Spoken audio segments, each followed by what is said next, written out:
Thank you. I'll shoot you an email, maybe get some copy of that, and share how they do. Scale of 1 to 10, 2. You had a bunch of viewers. Did I? Oh, they were streaming it. I'm streaming this. Oh, no shit. Yeah, Okay. this is all live stream. How many viewers did I have? Well, depending on the pages, there's probably 15 to 20 per page. Oh, cool. All right. People were popping in, popping out. I didn't know that we were live like that. All right, Oh yeah, and then but it's cataloged so they can go back and watch it. cool. Okay. All right, cool. Thank you, man. I appreciate No what problem. you're doing here. Take care.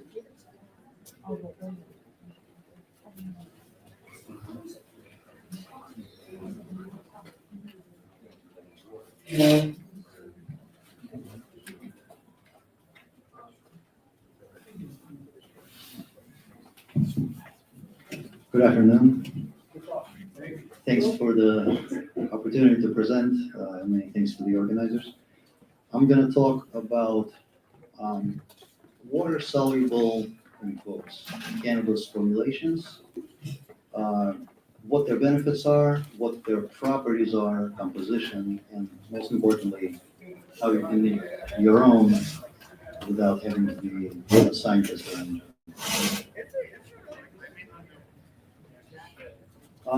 Everyone knows that there are many different ways to administer cannabis, to bring it into the bloodstream. You could smoke it or dab it, vape it, so use your lungs. You can consume it as an edible.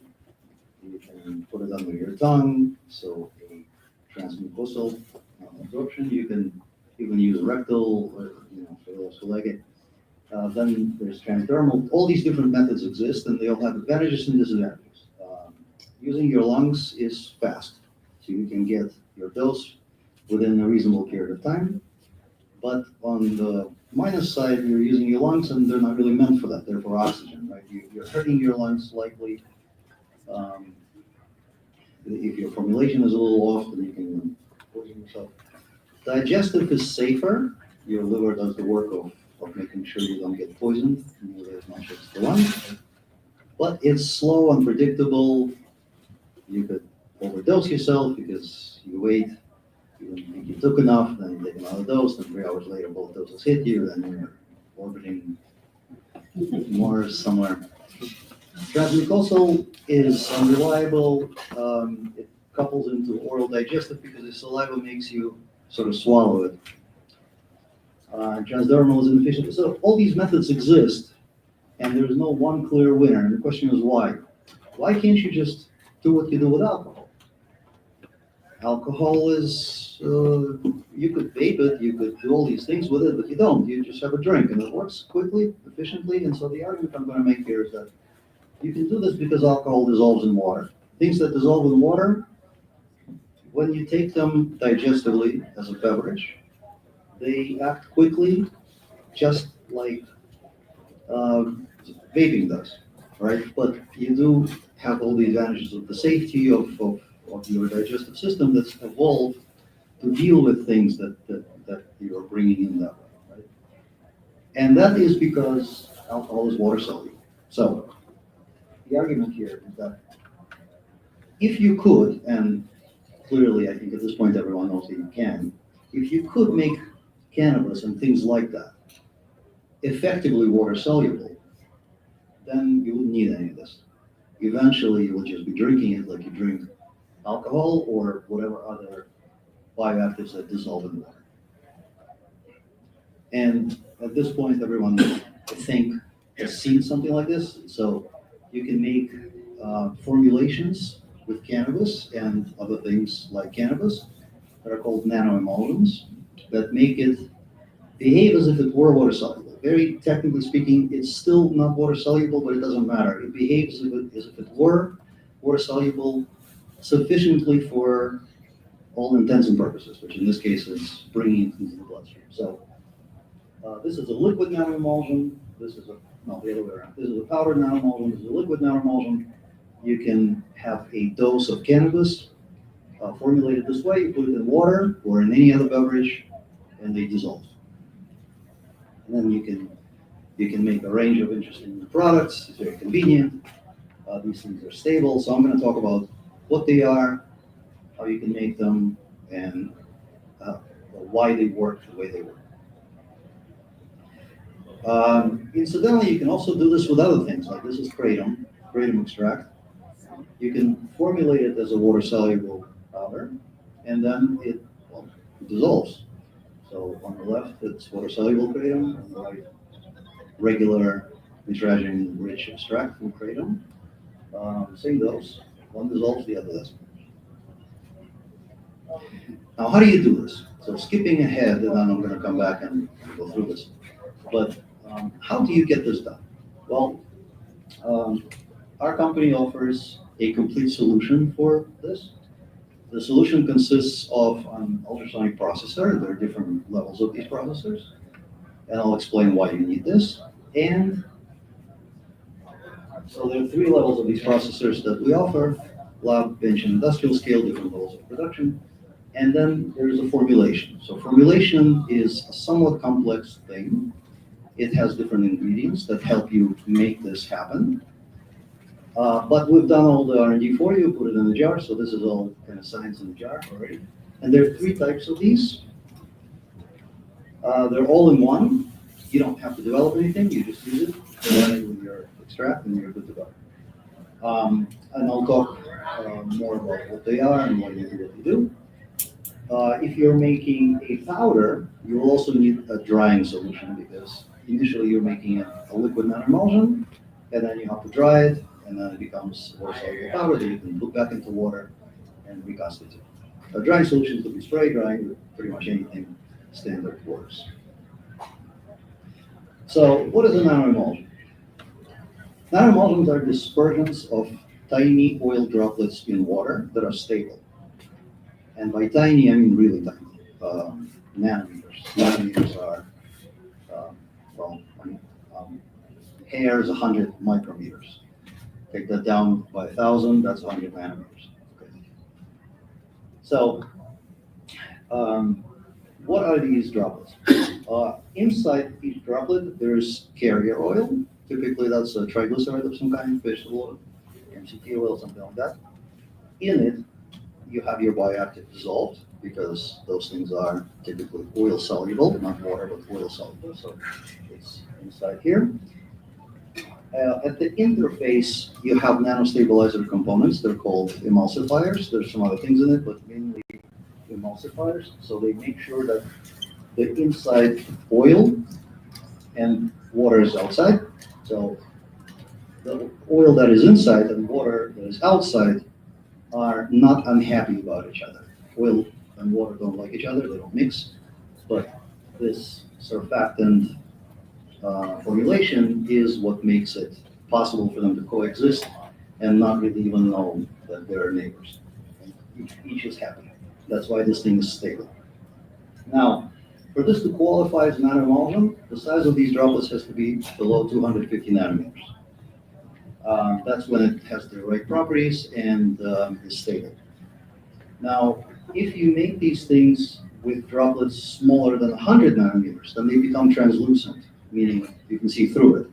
Emulsions above that value are white, like milk. Milk is an emulsion. Okay. Now, you continue processing and improve your formulation. At some level, it's going to start looking like apple juice. Yeah, you wanna.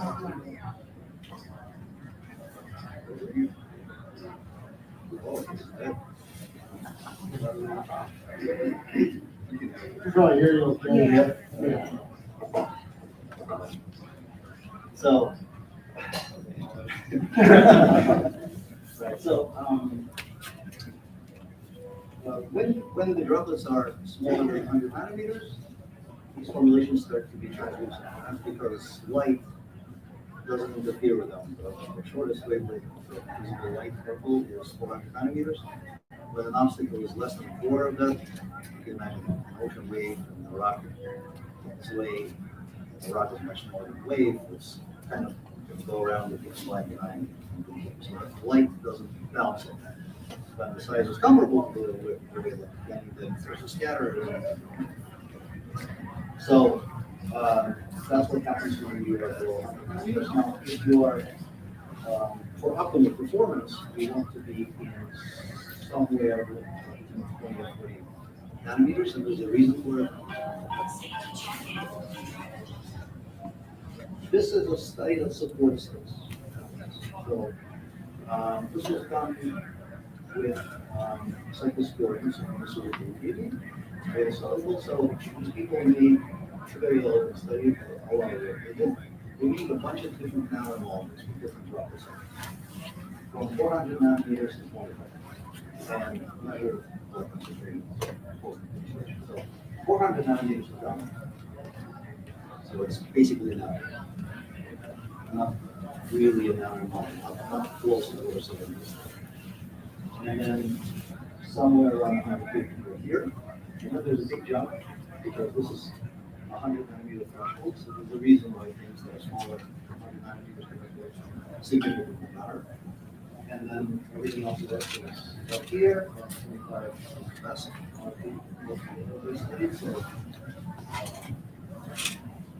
So there's a reason for why.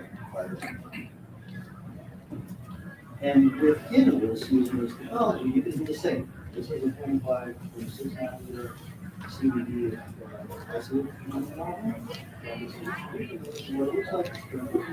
You can see the drop. You can do this powder form. Yeah. Yeah, when it's talking, I was just. Flavors. Sorry. I'm supporting. We have done some clinical trial. This is interesting. So, liquid nanomolecule, powder nanomolecule, and the same dose, this was with delta 8 regime. The same dose dissolved in HCl. You can see that nanomolecules come in very quickly. This is so they peak within the first hour. And this peaks much sooner. So the main takeaway from this is that within the most interesting window of post-administration, which is 1 hour, if your head hurts, you take the thing to go away soon, not 6 hours later. And everything else is like, if you consume something, you probably want to soon. So within the first hour, nanomolecules are performing basically edibles by something like 15 to 19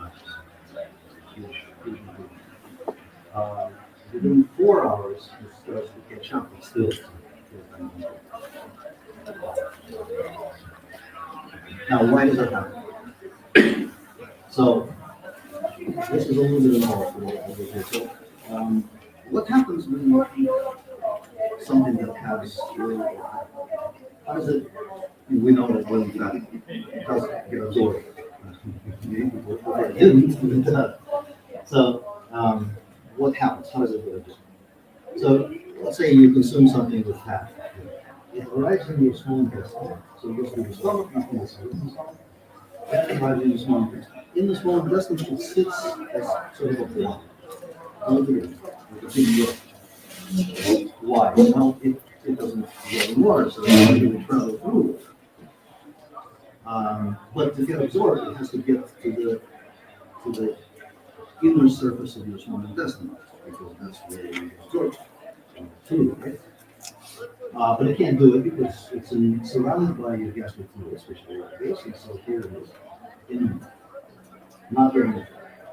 Then what happens is you have this whole internal mechanism with lipases, which are enzymes that track it, they put the glycerin shut off, they release the fatty acids, and then you have what they produce oxalates and phospholipids, and they take those fatty acids and they package them into something called mixed micelles. The mixed micelles are these tiny droplets, something like 10 nanometers in diameter, and they contain your triglycerides, basically fat inside of it. If you consume cannabis as an edible, it is oil soluble, so it will find its way into the interior and use it. That's the only place where you can do it. Because it needs to be in oil. So now these transport your cannabis to the inner wall, and your inner wall intestines represent like cells. They have microvilli, tiny little protuberances, through which you get a book. And the space between them is roughly 100 nanometers. So when the droplets are much smaller than 100 nanometers, or somewhere on the order of 100 nanometers, and the absorption is efficient. This is why it takes so long, because this process of converting the oil into these micelles takes a couple hours. That's why edibles take so much later. Right? But if you consume an emulsion, it is already this. It doesn't need to go on the side. It's already 29 size ready. So the suspension of the same oil droplets with cannabis or whatever inside and throw it forever right away. And so this happens quickly, it's basically like baking soda. We did a human study. This is not very formal, it was a self-reported high study with a nanomole on an empty stomach, full stomach, and then an edible, or in this case, a steel solution, same dose, then on the sheets, on the full stomach and empty stomach. So, interesting. Okay, so, empty stomach nanomole. I'm doing extremely quickly. This is 1 hour. So it peaks in something like 10 minutes. The peak effect is really good. Now, it's flat, kind of like a glass of wine. And a glass of wine, 10 minutes later, it's a little bit slower. 10 minutes later, 15 minutes later, you feel it. And it stays with you for maybe an hour and a half, and then it goes away. If you want another glass, you can have it because it's not going to surprise you 3 hours later. So, very similar performance to alcohol, which is intention prevents. On the full stomach, it's kind of the same thing, a little slower because you compete with food and there's some other things going on. And so it's a little slower, but it's in principle. Now, an edible. On the full stomach, comes in, as everyone knows, after 2 hours you start to feel it, 3 hours or so you have the peaks, then have this real one. And interestingly, on an empty stomach, because it didn't have the triglycerides, so full stomach means fatty, not just full with something with a specific effect, because that's how you make the micelles that transport the proteins.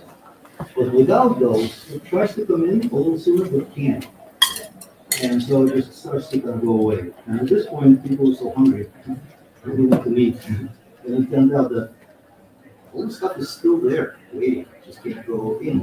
And so as soon as the food hit them, they peak again, roughly where it's supposed to be. A little weaker because some of the But basically, long story short, this is very similar to life. The only thing that is, I would say, opposite of alcohol is that on a full stomach, it seems to not be much different. If anything, it's a little bit stronger. But alcohol is weaker. So there's something. Now, how does it work? Why does ultrasound read these droplets? So this is a business end of an ultrasonic horn. Although ultrasonic horns are devices that vibrate in electricity very quickly, very intensely, and they create something called acoustic cavitation. Acoustic cavitation is, so this is what it looks like when so the virus, you can see it, it's sort of put in the mic, it's very intense. So this cavitation cloud consists of these bubbles, they're vacuum bubbles, they have nothing inside. So on the upstroke, this thing will grow, then it reaches its maximum size, and then on the downstroke, it will implode and create a microjet. So these are tiny, very powerful jets of liquid that will hit droplets, particles, whatever, and they turn into smoke. So it's a mechanical technique. We offer 3 types of systems, different variations of each one. Lab scale, mainly investigations. You can make a couple of liters at a time. This is the organization. But still, these are pretty concentrated formulations, so it's 5,000 doses of HC, for example, 10 milligrams per hour. So very, very small, but you can start. Medium, 5 times faster, is 25,000 doses, and this is an industrial unit, 100,000 doses per hour. So this is mainly for CBD producers that can produce and ship for us state lines. This is typically THC because it's normally for small to medium business. This is enough for THC within the state. And then there are 3 types of nanostabilizers. There are combinations. So again, science in the jar. This has a lot of things already pre-mixed because they're stable, and so all you need to do is take your extract, take this, remix it, just like you were provided, put it through an ultrasonic unit with water, and get your motor. So all in one, this one needs translucent liquids from oil-soluble bioactives, like things. Food grade basis, this is a different version. You can make powders with this. First you make the liquid, then you can dry it and dry it. This is again naturally. Also, and this one is for other things. For example, mushroom extracts, or creative extracts. Things that don't exactly dissolve in oil, nor water, they're very clean. So this one is more recently introduced it in the also. And this is for using between things, and it makes powder. With this, I thank you for your attention.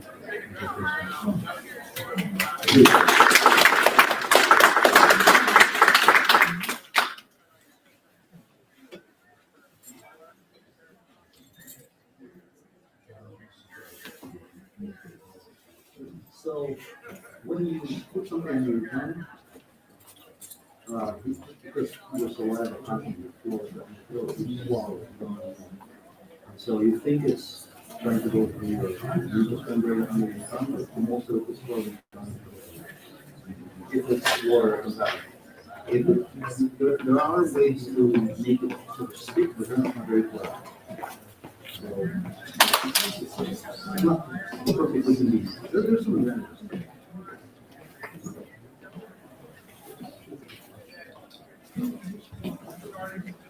What's the process? So, if you were to take cannabis, you have to break it down, the plant into smaller pieces, and then put it in the ultrasonic aid? No, first you need your extract. You need the concentrated bio. So any type of cannabis extract will work, but it has to be without it. This is not an extraction. Extraction can also be done with this, but it's a different talk, different conversation. So you extract your cannabis, you find it already, you wax it out of it, winterize it. So if you winterize it, then it doesn't matter what type of extract it is. Rosin is fine, whatever. But with my things.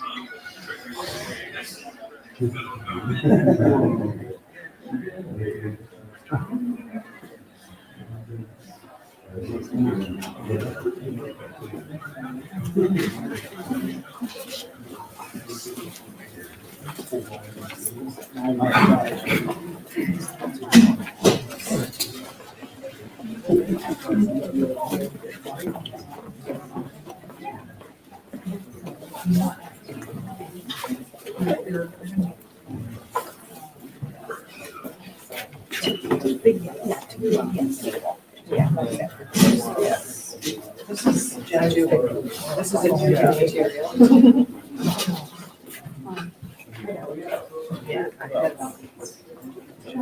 Yeah. No, I don't. Yeah.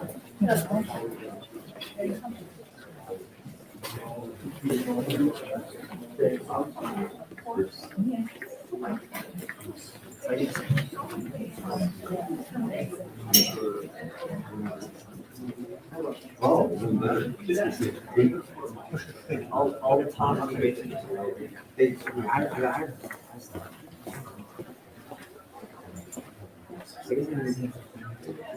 so roughly something like 20 or so thousand, just under 40. But then it depends on what you equipment you're signing. Yeah, there's like chillers and peripheral things. We've got it's up to 20, but I think the simplest equipment.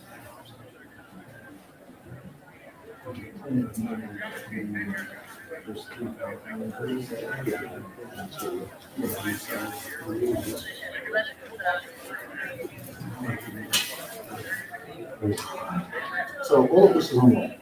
We have a store, and you just buy it through the store. You can't buy complete automatic systems that way. You can buy all the parts and all the stabilizers, even finished products.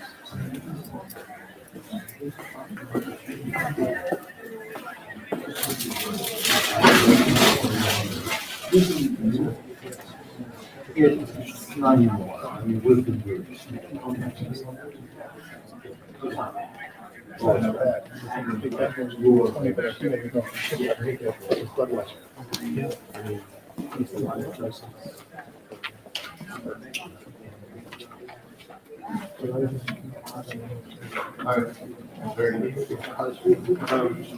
there a way that varies without needing the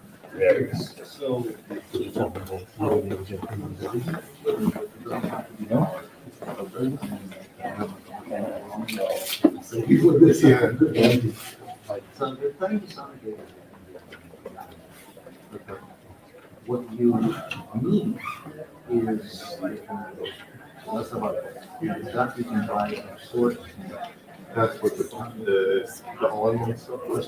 Okay. That would have to. So like, once you would have your extract however you made it, you use the sonicator and the all-in-one And water. and spin it up, and that's what gives you your consumables? Yep, it gives you the moment. Okay. And there's a web store. Can I put it first? So there's a website. Go to the web store. How much does it need for these? It's producing. Okay, cool.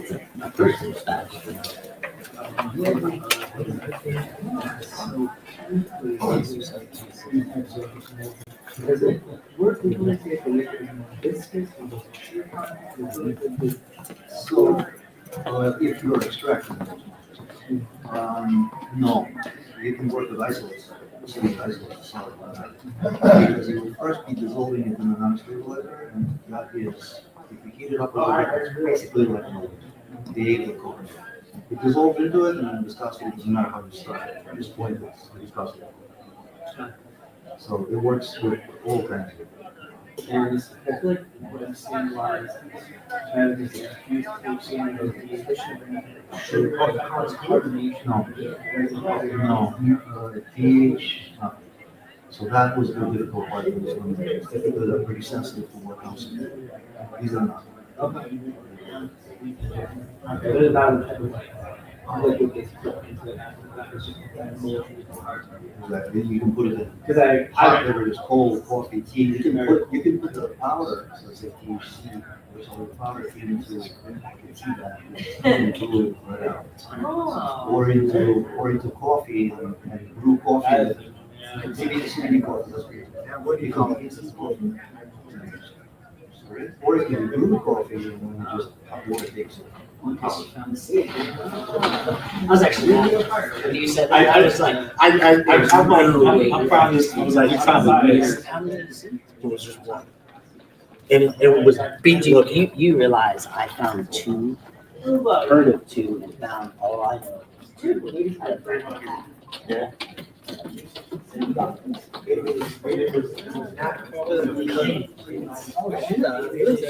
Very nice. Very nice. I appreciate it.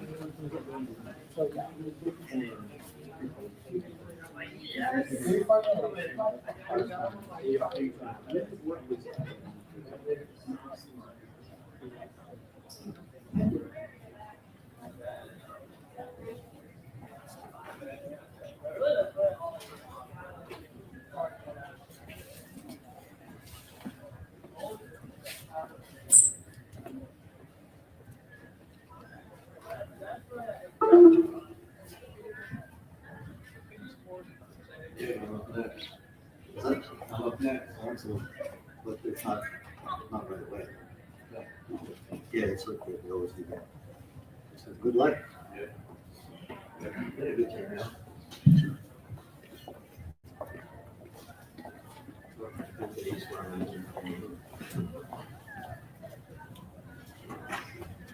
So Mike died in the third.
traditional post-harvest methods are stuck in the Stone Age.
That space is kind of heated.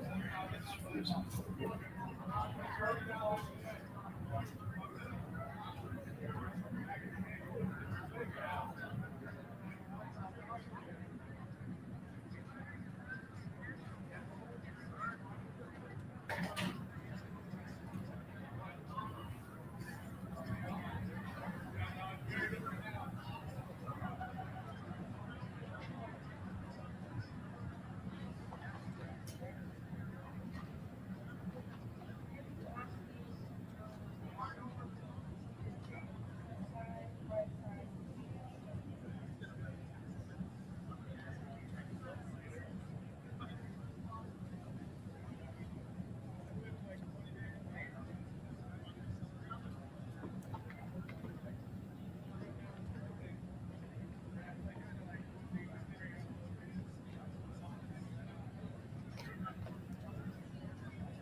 Hi, how are you?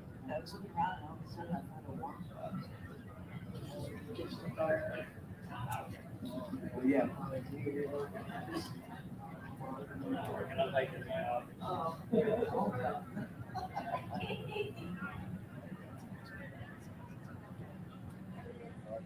Yeah, there you go.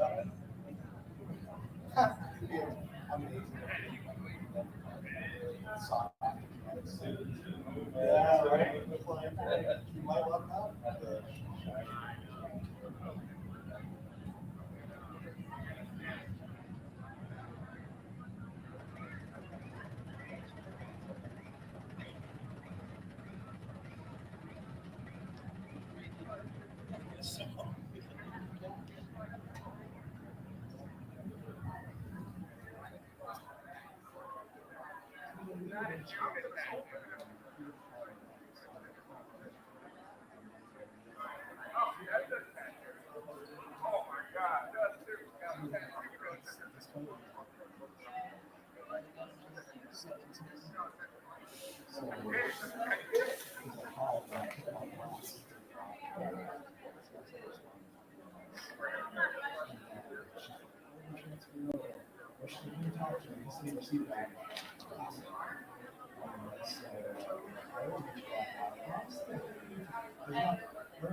Oh, okay, that makes sense. Yeah, absolutely.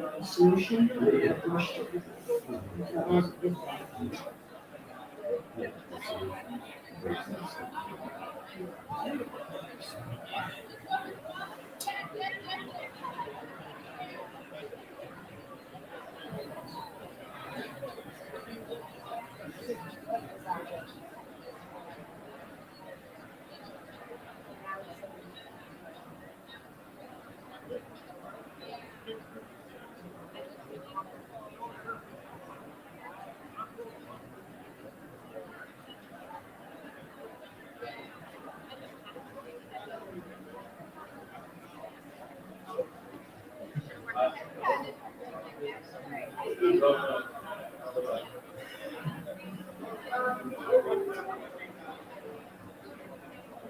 I go through what you pick out of the joint. I was